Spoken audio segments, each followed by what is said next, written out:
குழந்தைய குட்டி எதுவும் கிடையாது. கல்யாணம் ஆகி 10 வருஷம் ஆகுது, குழந்தையே இல்ல. நீதான் ஆம்பளை, உட்காரு மாமா, உட்காரு. ஏய் தம்பி, மாமா சொல்றத சொல்றேன் கேட்டியா? கல்யாணம் ஆயிட்டு 10 வருஷம் ஆச்சா? ஆனா குழந்தை குட்டியே கிடையாதா? நான் கூட என்ன நினைச்ச கல்யாணம் ஆச்சுன்னு சொல்லுவேன். இவனுக்கு எத்தனை பசங்களோ நாட்டுக்கு பங்குக்கு வருமான்னு பார்த்தேன். ஆமா, நமக்கு சௌகரியமா போச்சு. இதே இடத்துல இருந்தா எதையும் சாதிக்க முடியாது. அரண்மனையில காலை வைப்போம், அதுக்கப்புறம் எது வந்தாலும் பேசுவோம்.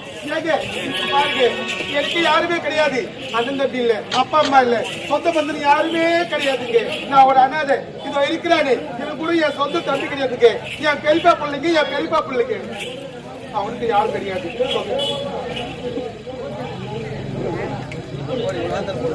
சொந்த பந்தம் யாருமே கிடையாது. மாமா மாமா நாளைக்கு தான் நாங்க இங்கே இருக்கிறது. அக்கா இருக்காங்கன்னு சொல்லிட்டீங்க. அதனால எங்க 2 பேரையும் அரண்மனை கிட்ட போய் எங்க அக்காவை நீ தான் அறிமுகப்படுத்தி வைக்கணும். இதான் என் கொண்டாட்டி, இவர் தான் எங்க மச்சான் அப்படின்னு எங்க 2 பேரையும் அறிமுகப்படுத்தி வைக்கிறீங்க.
விட்டு பிரிந்து 9 மாதங்கள் ஆகிறது. இந்த பாவி நிறைமாத கர்ப்பிணியாக இருக்கிறேன். இந்த சமயத்தில் கூட என்னை வந்து பார்க்க கூடாது. அந்த காட்டில் உங்களுக்கு என்ன ஆபத்து என்று தெரியாமல் அந்த பாவி அழுது கொடுக்கிறேன். என்ன நடக்கிறது என்று தெரியாமல் அழுது கொண்டிருக்கிறேனே. நீங்கள் கானகத்திற்கு செல்லும் பொழுது இந்த நாட்டு மக்கள் அனைவரும் உன்னோடு வந்தார்கள் அத்தா. அவர்கள் கூட இதுவரைக்கும் யாருமே வரவில்லையே. அந்த கானகத்தில் என்னதான் நடக்கிறது என்று ஒன்றுமே புரியவில்லை. ஐயா, கணவர் எங்க ஐயா? அம்மா, கானகத்துக்கு வேட்டையாட போனோம். 4 திசை வேட்டையாடினாரு. வேட்டையாடி முடிச்ச உடனே அவருக்கு தண்ணி தாகன்னு சொன்னாரு. அந்த கானகத்துல எங்கம்மா இருக்குது தண்ணி? அவர் அது ஒரு குடிசை தெரியுது, அந்த குடிசைக்கு போய் தண்ணி குடிச்சிட்டு வரலாமான்னு கூப்பிட்டாரு. நான் வரலன்னு சொன்னேன். நீ போய் அம்மா கிட்ட சொல்லி நான் வந்துடுறேன். வந்துருவாருமா, அழுவாதமா? சாப்பிட்டே இல்லையாமா நீ? ஐயா, என் கணவருடைய முகத்தை பார்க்காம அவருடைய குரலை கேட்காம இந்த பாவிக்கு உண்மையாவது உறக்கமே சொல்லாதீங்கம்மா. அவர் எப்போது வருவார் என்று எனக்கே தெரியவில்லையே. கேக்குது. வந்துட்டாரு. சரிமா சரிமா.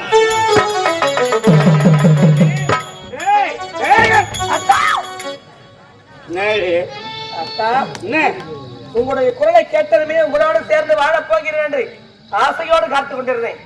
ஆனா உங்களை இதுவரைக்கும் இது மாதிரி நான் பார்த்ததே கிடையாது. உங்களை பார்த்தா புதுசா இருக்கு. குடி பழக்கனா என்னன்னு கூட தெரியாத நீங்க அப்படி இருக்கும்போது நீங்க குடிச்சிருக்கீங்களா? ஆமா. இந்த பழக்கம் எப்படி வந்தது அத்தா? இந்த பழக்கம் எப்படி வந்து என்ன கேட்கிறேன்? இந்த பழக்கம் எப்படி வந்தது தெரியுமா? காட்டுக்கு சென்றேன், வேட்டையாடி முடித்து விட்டு எனக்கோ தண்ணீர் தாங்க முடியல. அவனை எங்கேயாவது சென்று தண்ணி கொண்டு வரானா இந்த காலகத்தில் தண்ணீரே இல்லை என்று சொல்லிவிட்டான். சரி, அங்கிருந்து பார்த்தான் ஒரு குடிசை தெரிஞ்சது. அந்த குடிசை நெருங்கி சென்று நீர் இருந்துட்டு வாடா போகலான்னு கூப்பிட்டா வறுத்து விட்டான் அந்த கமலாட்டி. சரி, நீ நாட்டுக்கு செல், நான் எப்படியாவது அந்த குடிசை நெருங்கி சென்று நீர் அறிந்துட்டு வரேன்னு போனேன். அத்தா பிகராது பார்த்தா அது மாதிரி பிகரை நான் பார்த்ததே இல்லை. அவள் மீது எனக்கு மோகம் வந்தது. அந்த மோகத்தை தாகத்தால் தனித்துக் கொண்டு காதலித்தேன், கட்டிப்பிடித்தேன், முத்தத்தை கொடுத்து விட்டேன். அது மட்டுமில்லடி, அவளை நான் கல்யாணமும் பண்ணினேன். என்னடி திருமணம் செய்யும் பொழுது அம்மி மிதித்து அருந்ததி பார்த்து அக்னியை சாட்சியாக வைத்து இன்பத்தில துன்பத்தில கஷ்டத்தில நஷ்டத்தில உன்னோடு பங்கேற்பேன் என்று என் கரத்தை பிடிச்சீங்களா அத்தா? எனக்கு துரோகம் செஞ்சிட்டீங்களே. எனக்கு துரோகம் செய்ய எப்படி அத்தா உங்களுக்கு மனசு? என்னடி துரோகத்தை செய்து விட்டேன்? அவளை பார்த்தேன், எனக்கு ஆசை, அவள் மீது ஆசை வந்து விட்டது. ஆனா பார்த்தா நீ தாங்கிற மூதேவி சாப்பிட்டதெல்லாம் கூட வடிவ வச்சுட்டு உன்னை பார்த்தா. அது மட்டுமில்ல, இப்போது நம்ம நாட்டுக்கு அழைத்து வந்திருக்கே என் ராஜாத்தியே மீனா.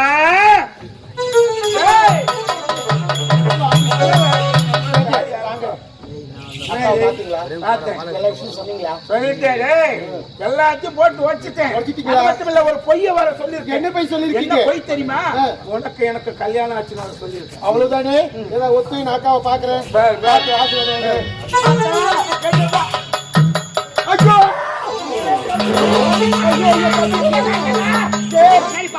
அங்க பாரு, அக்காவை பாடுறா, அக்காவை பாடுற கொஞ்சம். அக்கா பாக்கலாம் தானே வந்த அவரு நீ பாரு. வெளியுள்ளாச்ச பார்த்து வணக்கம் தான் சொல்றேன்.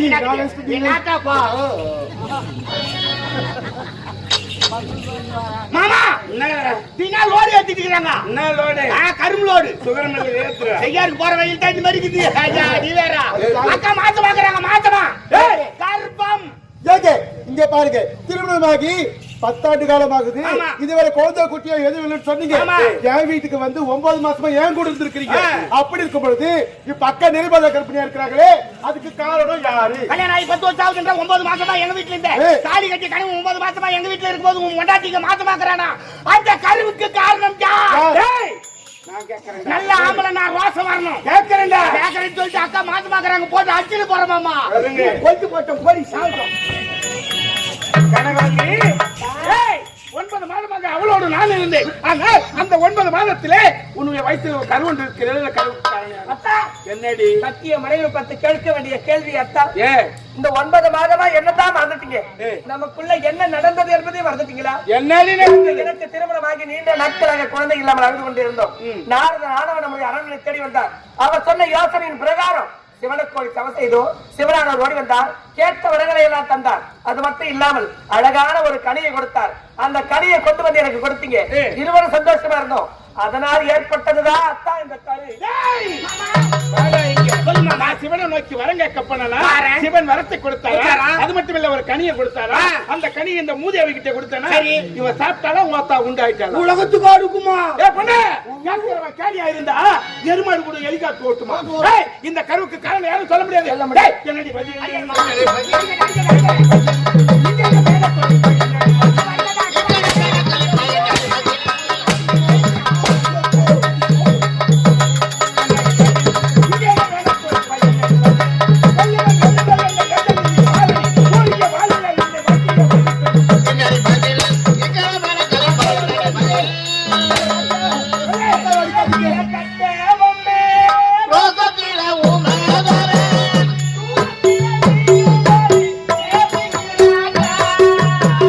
Yeah.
என்னுடைய மானமே போகிறது.